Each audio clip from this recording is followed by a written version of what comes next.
Everyone, स्वागत है आप सबका आपके अपने YouTube channel NVS study point में। आज हम वर्ण विचार करेंगे और टॉप 30 एमसीक्यू क्वेश्चंस करेंगे। इंपॉर्टेंट क्वेश्चन है। हर बार एग्जाम में वर्ण विचार से एक या दो क्वेश्चन जरूर पूछा जाता है, तो वीडियो को एंड तक देखना। चैनल को सब्सक्राइब कर लेना। वीडियो पसंद आती है तो लाइक शेयर करना मत भूलना। शुरू करते हैं आज का हमारा फर्स्ट क्वेश्चन वर्ण विचार से। फर्स्ट क्वेश्चन है, अंग और अह को हिंदी वर्णमाला में कहा जाता है। हिंदी वर्णमाला के अंदर अंग और अह को कहा जाता है अयोगवाही। तो राइट आंसर ऑप्शन सी होगा अयोगवाही। अयोगवाही क्या होते हैं? जिनकी गणना न तो स्वर के अंदर की जाती है और ना ही किसी व्यंजन के अंदर की जाती है, वो हमारे क्या कहलाते हैं? अयोगवाही कहलाते हैं। अंग और अह हमारे क्या हैं? अयोगवाह। नेक्स्ट है, स्वर कहलाते हैं, घोष कहा जाता है या सघोष कहा जाता है स्वरों को। तो राइट आंसर इसका ऑप्शन ई होगा घोष। और प्रत्येक स्वर क्या कहलाता है? घोष कहलाता है। स्वरों की संख्या कितनी है? 11 है। सारे के सारे जो स्वर हैं वो घोष कहलाते हैं। और घोष किसको कहा जाता है? जो तीसरा, चौथा और पांचवा वर्ण होता है प्रत्येक वर्ग के अंदर, उसको हम क्या कहते हैं? घोष या सघोष कहते हैं। नेक्स्ट है, निम्नलिखित में कौन गलत है? गलत बताना है कौन सा है। ध आघोष महाप्राण और दंत्य होता है। ब सघोष औष्ठ महाप्राण नहीं होता, ये अल्पप्राण होता है। च आघोष तालव्य और अल्पप्राण होता है। ख कंठव महाप्राण आघोष होता है। तो राइट आंसर हमारा ऑप्शन बी होगा। नेक्स्ट है, निम्न में हर्षव स्वर है। हर्षव स्वर जो हमारे होते हैं अ ई उ, जिनमें मात्राएं नहीं होती, वो हर्षव स्वर होते हैं। तो राइट आंसर इसका ऑप्शन डी होगा। उपरोक्त सभी हर्षव स्वर को मूल स्वर भी कहा जाता है। नेक्स्ट है, विसर्ग किस ध्वनि के अंतर्गत आता है? विसर्ग आघोष ध्वनि के अंतर्गत आता है। तो राइट आंसर इसका ऑप्शन बी होगा आघोष। आघोष क्या होते हैं? प्रत्येक वर्ग का पहला और दूसरा जो वर्ण होता है वो क्या कहलाता है? आघोष कहलाता है। नेक्स्ट है, किस वर्ण का उच्चारण कंठ एवं तालु के सहयोग से होता है? जो हम कंठ और तालु के सहयोग से बोलते हैं वर्ण, वो ख है। तो राइट आंसर इसका ऑप्शन बी होगा ख। नेक्स्ट है, जिनके उच्चारण में दीर्घ स्वर से भी अधिक समय लगता है वे कहलाते हैं। दीर्घ स्वर से भी अधिक समय लगता है जिनके बोलने में, वह पहलुत स्वर कहलाते हैं। तो राइट आंसर इसका ऑप्शन बी होगा पहलुत स्वर। नेक्स्ट है, स्वरों के कितने भेद हैं? स्वरों के 3 भेद होते हैं। कौन कौन से? ह्रस्व, दीर्घ और पुलुत। तो राइट आंसर इसका ऑप्शन बी होगा 3। नेक्स्ट है, वे ध्वनियाँ जो स्वरों की सहायता के बिना उच्चारित नहीं हो सकती, वो क्या कहलाती हैं? जिन ध्वनियों को हम स्वरों के बिना नहीं बोल सकते, तो वो हमारे व्यंजन कहलाते हैं। राइट आंसर इसका ऑप्शन सी होगा व्यंजन। जैसे क और आ मिलकर क्या बनते हैं? का बनता है। नेक्स्ट है, उत्क्षिप व्यंजन है। उत्क्षिप व्यंजन अण और ढ होते हैं। तो राइट आंसर इसका ऑप्शन डी होगा अण और ढ।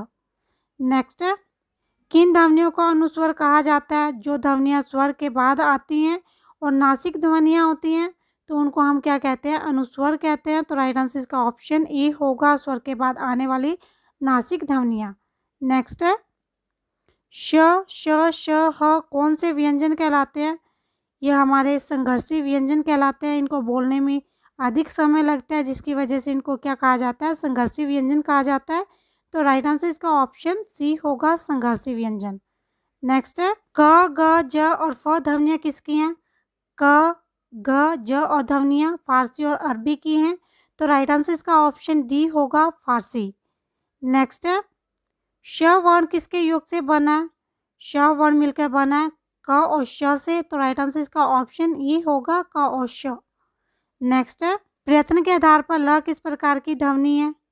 प्रयत्न के आधार पर ल जो हमारी पार्श्विक ध्वनि है। राइट आंसर इसका ऑप्शन ए है पार्श्विक। पार्श्विक ध्वनियाँ क्या होती हैं? जब हम किसी वर्ण को बोलते हैं तो जो हमारी वायु है वो जिह्वा के दोनों ओर से निकलती है, तो हमारी वो क्या कहलाती हैं? पार्श्विक ध्वनियाँ कहलाती हैं। ल हमारी क्या है? एक पार्श्विक ध्वनि है।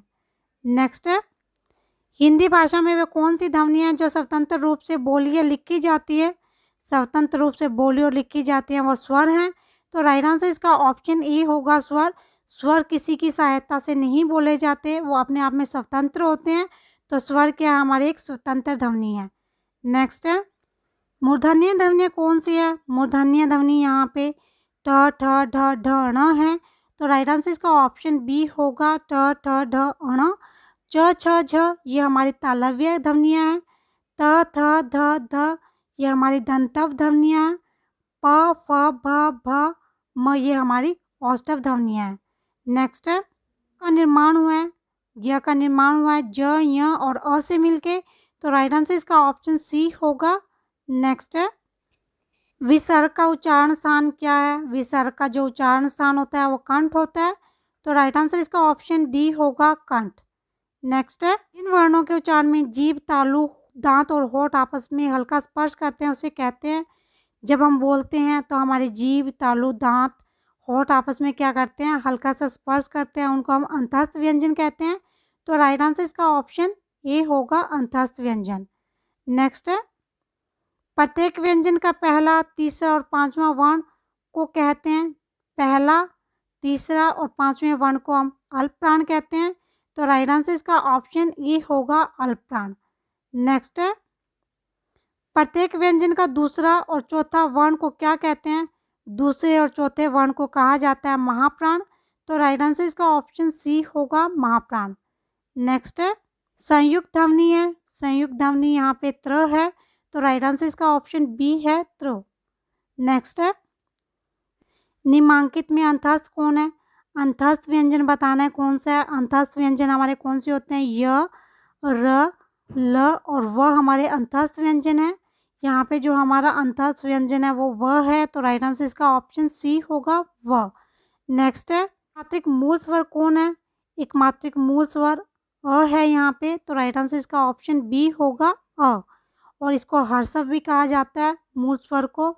और मूल स्वर हमारे कौन से हैं? अ, ई और ऊ हमारे क्या है? हमारे मूल स्वर है, इनकी मात्राएं नहीं होती, इनको हम हर्षव और मूल स्वर कहते हैं और इनकी संख्या कितनी है? 3 है। नेक्स्ट है श, श, श, ह कहलाते हैं, ऊष्म व्यंजन कहलाते हैं, तो राइट आंसर इसका ऑप्शन बी होगा ऊष्म व्यंजन। इनको संघर्षी व्यंजन भी कहा जाता है, पिछले क्वेश्चन में हमने किया था।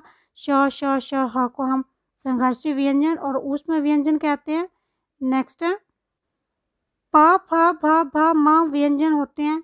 प, फ, भ, भ, म जब हम इनको बोलते हैं तो हमारे होठ आपस में टकराते हैं बोलते हुए, तो इनको औष्ठ्य व्यंजन कहा जाता है, तो राइट आंसर इसका ऑप्शन बी होगा। नेक्स्ट है स्पर्श व्यंजन कंठ ध्वनि, आघोष और महाप्राण ध्वनि है। जो स्पर्श व्यंजन भी है, कंठस्थ ध्वनि भी है, आघोष और महाप्राण ध्वनि भी है, तो वो यहाँ पे हमारा ख है। राइट आंसर इसका ऑप्शन बी होगा ख। नेक्स्ट है ट वर्ग उच्चारण की दृष्टि से किस प्रकार की ध्वनि है? ट वर्ग जो है हमारा वो मूर्धन्य ध्वनि है, तो राइट आंसर ऑप्शन सी होगा मूर्धन्य। नेक्स्ट है अनुस्वार किसका कार्य करता है? अनुस्वार हमारा पंचम वर्ण का कार्य करता है, तो राइट आंसर इसका ऑप्शन सी होगा पंचम वर्ण। तो ये थे आज के हमारे 30 मोस्ट इंपॉर्टेंट क्वेश्चन वर्ण विचार से। वीडियो पसंद आई हो लाइक शेयर करना मत भूलना, चैनल को सब्सक्राइब जरूर कर लेना।